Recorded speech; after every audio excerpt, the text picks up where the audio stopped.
So, this is my real skin texture. So, yan siya. Ang dami nating acne marks.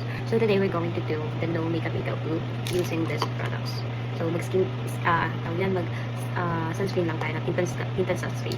And then, of course, my favorite. This one is my favorite product, yung Shiga. So, start na tayo.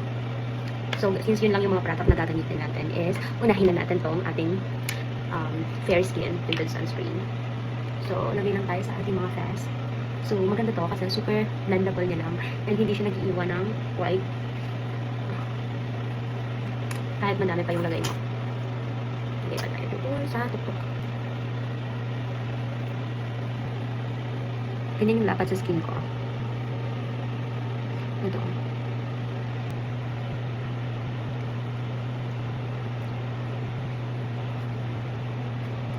So, ganyan na yung itsura niya sa pangmalapitan. Hindi ko alam kung nakikita nyo yan.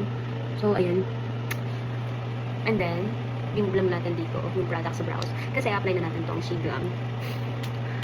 And then, lagay lang natin siya. Maganda dito sa Shea Glam kasi hindi siya nag-white.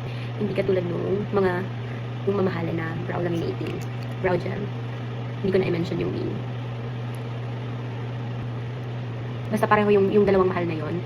Nag-leave siya ng white kapag ayan. And then, dito din sa kabila. Para lahat malagyan. Super. Lagayin natin siya dyan. And then, brush din natin siya. Tapos, kapag nakaganyan na, gamitin natin tong brush niya. Tapos, ganyan lang. Diba? Yan. Sorry. Tapos, i-fill in lang natin yung mga walang yan. Mga hindi visible. Hindi ko natin yan. Diba? Parang ganyan siya. Hirap naman nakayuko dito. Parang hindi na ito tumatalaga. Sana okay pa naman siya. So, ganyan. Ganyan yung itsura niya. Pero I think gusto ko siyang tabunan. So, kuha tayo ng concealer. Kuhanin natin itong concealer. Tapos, tabunan natin siya. Gamit din tayo ng brush. Ayan. So, kuha lang tayo ng kaunting product. And then, lagay natin siya dyan. Ilaline lang natin para makover yung mga excess or yung mga hair na hindi natin naahit.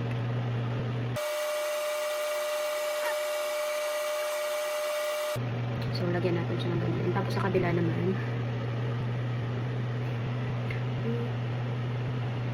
actually, hindi ganyan yung kilay ko before. Kaso, nung inahitan ako nung wedding ng kaibigan ko, yung Becky nag-makeup sa akin.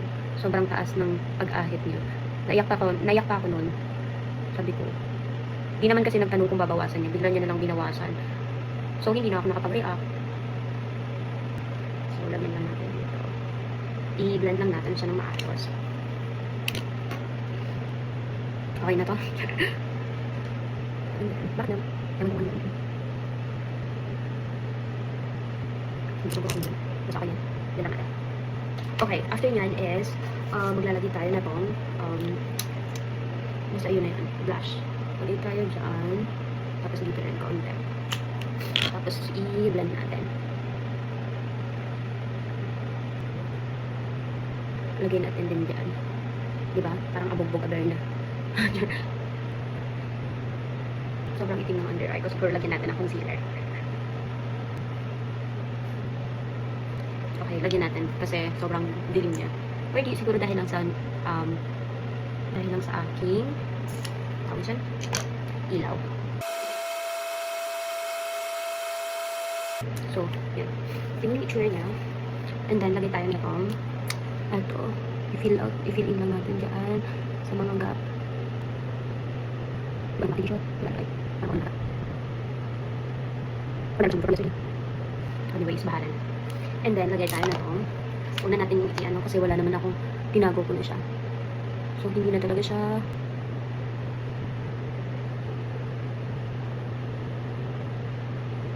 Tapos, hindi ko pa naman lagyan ng lips ko. Anyways, fine. Gamitin lang natin to. Kaunti. Kasi blend natin siya.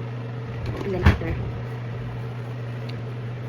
nasa natin, para yung stain lang yung nasa lips. Tapos, tumatagal kasi siya pag ganyan. Naglagay kasi ako ng resin. And then, ayun na siya. Lagay pa tayo ng powder.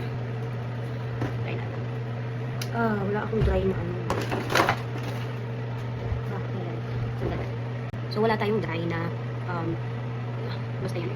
So, ito na lang gamitin natin. Para hindi tayo mamukhang oily.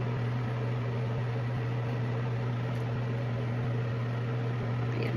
Pero kung gusto nyo matakpan yung ganyan nyo, pwede kayo maggamit ng color corrector and then concealer bago kayo maglagay ng sunscreen. Tinted sunscreen. So, ganyan yung itsura niya. So, ganito ito itsura niya ng no makeup look. Actually, hindi siya no makeup look kasi hindi naman tayo naglagay ng makeup. Tinted sunscreen lang. So, ito lang yung mga makeup na for student para allowed sa school. So, konting blush on lang para parang natural. And then, yung brows natin is from Sheet lang. So, ganyan yung siya.